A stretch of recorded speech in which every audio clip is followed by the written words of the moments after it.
ওম নমঃ শিৱায় গণেশাই আল্লাহ যাৰ জীৱনলৈ আহিছে মুঠতে সকলোৱে ভগৱানক মাতিছোঁ এনেকুৱা এটা সিচুৱেশ্যনত কালি ফচি গ'লো প্ৰায় 2টামান বজাত আহি পাইছোঁ ঘৰ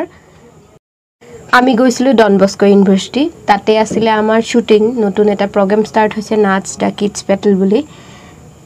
দিনত বৰ ধুনীয়াকৈ কামখিনি হৈ গ'ল ইমান ধুনীয়া এটা ঠাই ইমান ধুনীয়া পৰিৱেশত একদম ভাল লাগিল শুটিং কৰি বিশেষকৈ বহুত ধুনীয়া হয় ভিতৰৰ বাউণ্ডাৰীটো ডন বক্সৰ ভিতৰত যেতিয়া যাব তেতিয়া আপোনালোকেও দেখিব ইমান ধুনীয়া হয় আৰু যেতিয়া শুটিং হৈ আছিলে তেতিয়া অৱশ্যে আমাক কৈছিলে যে সিকিউৰিটিজনে যে ডন বস্কৰ ভিতৰত হাতী এটা বিচৰণ কৰি আছে আমি গম পাওঁ দিনৰ ভাগৰ মানে সন্ধিয়া ভাগৰৰ পৰা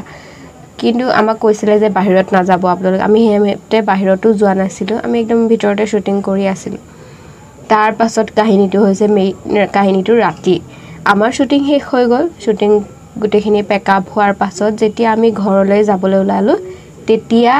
ইখনৰ পাছত সিখন গাড়ী লাইন হৈ আছে আমি যাব পৰা নাই তেখেত মাজ ৰাস্তাতে বহি আছে আমি পুৰা লাইন হৈ ৰৈ আছোঁ কি কৰিম কি নকৰিম কি এখন বাছ কেনেবাকৈ পাৰ হৈ গ'ল তাৰ পাছত দ্বিতীয়খন বাছ যাব নোৱাৰিলে তাৰপিছত আকৌ আমি ৰিটাৰ্ণ আহিলোঁ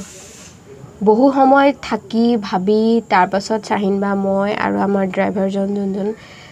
গোটেই কৰিলোঁ যাবলৈ বুলি প্ৰথম কথা হ'ল ৰাস্তাবোৰ বহুত খেলিমেলি আমি ৰাস্তা কোনফালে আহিছোঁ সব খেলিমেলি হৈ গৈছে একদম বহুত ডাঙৰ এৰিয়া যিহেতু সব খেলিমেলি ৰাতিৰ আন্ধাৰত একোৱে দেখা নাছিলোঁ বুলি আমি যাম বুলি সাহস কৰা দেখি তাৰে সিকিউৰিটিজন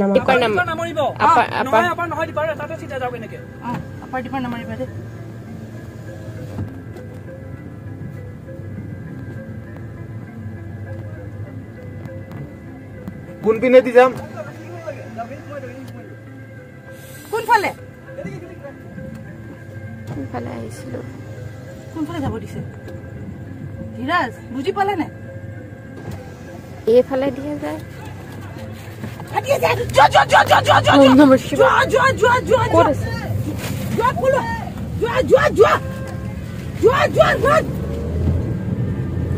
ক'ত আহিছে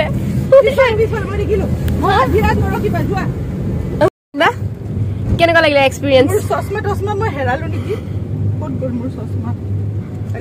Anyways, it was a narrow escape. Hati to our baufalor pa hi asile. It was a huge hati.